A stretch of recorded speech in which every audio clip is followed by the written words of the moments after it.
தனி ரூம்ல எதுக்கு இருக்கணும்? மணிரத்னத்துக்கிட்ட ஓப்பனாவே பேசின மோகன். செம விஷயமா இருக்கே. மோகன் ஹீரோவா நடிச்சிருக்க கூடிய ஹரா படம் சமீபத்துல திரையரங்கங்கள்ல வெளியாச்சு.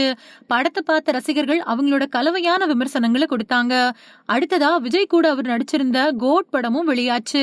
இந்த சூழல்ல மணிரத்னத்துக்கிட்ட மோகன் பேசின விஷயம் சமூக வலைதளங்கள்ல ட்ரெண்ட் ஆயிருக்கு. ரஜினிகாந்த், கமல்ஹாசன் இவங்கெல்லாம் கோலோச்சி இருந்த காலத்துல பாலு மகேந்திரா கோகிலா அப்படிங்கிற படத்தை இயக்குனாரு. அந்த படத்துலதான் மோகன் முதன் முறையா சினிமாவில அறிமுகமானாரு. அதுல கமல்ஹாசன், ஷோபா மாதிரியானவங்க நடிச்சிருந்தாங்க. படம் மெகா ஹிட் ஆச்சு. அது மட்டும் இல்லாம மோகனுக்கும் நல்லதொரு அடையாளத்தை வாங்கி கொடுத்தது.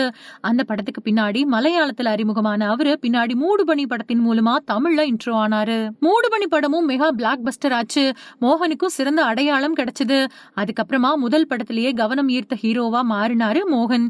அதை தொடர்ந்து தமிழ்ல அவரு நெஞ்சத்தை கிள்ளாதே, கிளிஞ்சல்கள், பயணங்கள் முடிவதில்லை, காற்றுக்கென்ன வேலி, லாட்டரி டிக்கெட், கோபுரங்கள் சாய்வதில்லை அப்படின்னு வரிசையா படங்கள்ல நடிச்சாரு. இதனால அவரு பிஸியான நடிகராகவும் வலம் வர ஆரம்பிச்சாரு. தொடர்ந்து அவர் நடிச்ச படங்கள் சூப்பர் ஹிட் ஆச்சு. அதுக்கு பின்னாடி லெஜண்ட் இயக்குனர்களோட பார்வை மோகன் மேல திரும்பிச்சு. தொடர்ந்து பாலு மகேந்திரா இயக்கத்துல ரெட்டைவால் குருவி, மணிரத்னம் இயக்கத்துல மௌனராகம், மணிவண்ணன் இயக்குன 100வது நாள், ஆர் சுந்தரராஜன் இயக்கத்துல மெல்ல திறந்தது கதவு அப்படின்னு அவரு நடிச்ச படங்கள் எல்லாமே ஹிட் ஆச்சு. குறிப்பா நல்ல நடிகன் அப்படிங்கிற பெயரையும் வாங்கினாரு.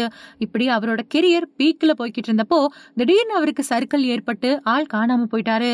பல வருஷங்கள் கழிச்சு இப்ப மறுபடியும் நடிக்க ஆரம்பிச்சிருக்காரு.